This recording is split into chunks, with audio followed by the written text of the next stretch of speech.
Aviso: as páginas de HQ não têm nada a ver com o conteúdo do vídeo.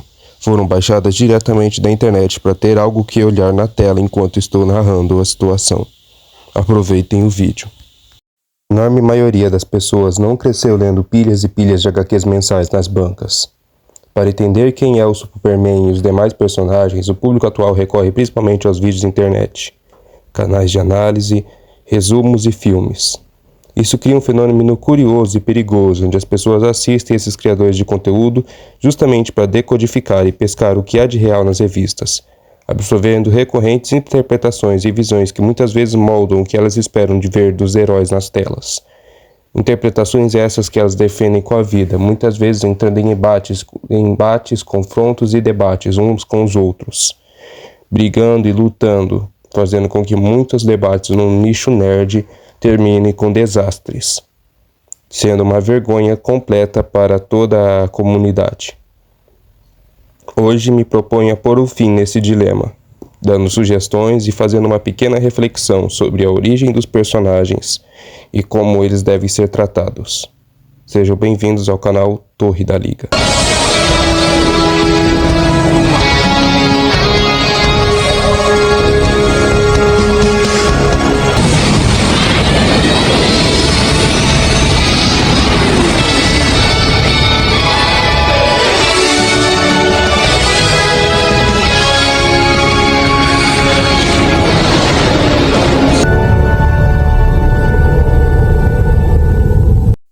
Para entender o personagem de verdade, precisamos voltar ao início documentado nas páginas das revistas. Criado por Joe Siegel, Jerry Siegel e Joe Shuster, em Action Comics número 1, o Superman nasceu como um campeão da justiça social. Ele protegia oprimidos, combatia a corrupção de forma direta e firme, usando de métodos que hoje parecem agressivos e duros. Esses métodos eram muito comuns em super-heróis do nicho detetive, cowboy e até mesmo super-heróis do gênero de terror da época. Era o conceito de heróis que existia. Como exemplo disso, em Action Comics número 1, para forçar um governador a perdoar uma inocente condenada à morte, Superman simplesmente sequestra ele e coloca ele sequestra em plena madrugada e coloca ele no alto assim. Não lembro se ele subiu num prédio ou se ele voava. Nessa época eu acho que o Superman ainda não voava. E ele ameaçou arremessar o cara de lá para baixo se ele não perdoasse ela, se ele não conseguisse o perdão. Já no número 2, ele pega um negociante corrupto de armas, de munições do país que está chantageando um país estrangeiro. E para fazer ele confessar, amarra ele de cabeça para baixo na beira de uma viga muito alta e balança ele em direção ao abismo até ele confessar. Nas primeiras edições era comum ver ele destruindo carros de bandidos com os criminosos dentro, invadindo propriedades privadas sem mandado e aplicando uma justiça implacável nas ruas, agindo como um vigilante impiedoso. Aí, nesse período que se passa na Era de Ouro dos anos 30 e 50, foi o período que os criadores deram a base do personagem, o que define quem o personagem é. No entanto, eles venderam, Siegel e Shuster, por valores irrisórios, o direito do Superman para a DC Comics, e passaram o resto da vida em disputas judiciais amargas por reconhecimento e suporte financeiro. Porque a situação financeira deles era muito complicada, e eles queriam reconhecimento pelo personagem que eles criaram. Essa foi uma luta muito difícil que vários artistas, desenhistas e roteiristas tiveram ao longo dos anos nos quadrinhos. Quando avançamos nas décadas, a escala das histórias muda drasticamente. O Superman se torna o pai do conceito dos heróis bonzinhos de hoje em dia. E usando um pouco dos princípios, tanto judaico-cristãos, quanto dos princípios de questão... como é que se fala? Legal mesmo, questão judicial. Ele começa a seguir e obedecer às leis e em certas eras ele acaba até mesmo obedecendo diretamente ordens do Estado. Como os criadores originais haviam vendido os direitos, eles não tinham mais nenhum controle criativo e nem mandavam nos rumos do personagem. A DC entregou os heróis nas mãos de novos roteiristas e desenhistas, que geraram uma profunda reprovação por parte de Siegel e Shuster. Na Era de Prata, entre os anos 50 e 60, o Superman ganhou poderes cósmicos quase limitados. A Era de Prata é caracterizada por heróis que agradam um gosto infantil, como o Homem-Aranha, que criava construtos sólidos de teia, por exemplo, e histórias mais voltadas para o público infantil, menos pesadas, igual os quadrinhos que começaram com terror para adultos e outras histórias de Velho Oeste para crianças. O público foi amplamente selecionado para um público infantil, histórias mais fantasiosas, contos, mundos de fantasia e múltiplos tipos de kryptonitas com efeitos absurdos. E um desses tipos de kryptonita da época, inclusive, fazia Superman se tornar gay. Não era vontade de Joe Siegel e de Joey e nem de Jerry, né? Siegel e Shuster. Não era a vontade nem do Joey nem do Jerry. Mas era o que aconteceu na época do personagem ter vários tipos de kryptonitas, vários tipos de fraquezas variáveis com vários efeitos diferentes e poderes em escala cósmica absurda. Foi nesse período que ele se tornou o garoto escoteiro. Na Era de Bronze, nos anos 70 e 80, que o tom mudou levemente para tramas mais sérias, sociais e realistas. Foi mais ou menos nessa era também que alguns personagens tiveram algum nível de sexualização para chamar a atenção, e isso acabou incluindo o Superman. Essas tramas levemente sociais e realistas manteram a escala de poder absurda. Ele cruzava a galáxia em minutos e movia planetas inteiros, e operava na mesma magnitude que entidades cósmicas colossais, além de, por um período, ter se tornado o arauto de Galactus. Chegamos então a um cenário onde existe claramente duas visões principais, a da editora, moldada por mãos corporativas, e a dos criadores originais, focada na justiça contra a opressão de forma dura e ríspida. Mas existe um terceiro fator decisivo, que é o público. O público da Era de Ouro, o público da Era de Prata, o público da Era de Bronze e o público moderno. Hoje em dia, boa parte do público quer o retorno do Superman intocável das eras clássicas, em especial a Era de Prata, esquecendo que ele é muito mais do que a nostalgia das infâncias desses personagens. Hoje em dia, muitos homens de 30, 40 anos, às vezes 50, estão buscando um Superman que traga a nostalgia de sua infância, depois de uma era com vários Supermans e cópias do Superman que seguiram um caminho mais maligno ou que se importavam menos com os inocentes. Mas isso não significa que o Superman seja somente o escoteiro. Ele possui um grande repertório.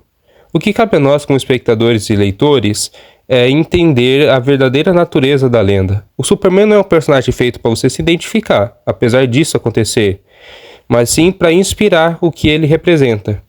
O Superman, assim como o Capitão América na Marvel, é o símbolo da moralidade da DC. Hoje em dia ele segue todo o caminho moral e se tornou o símbolo que representa a moralidade.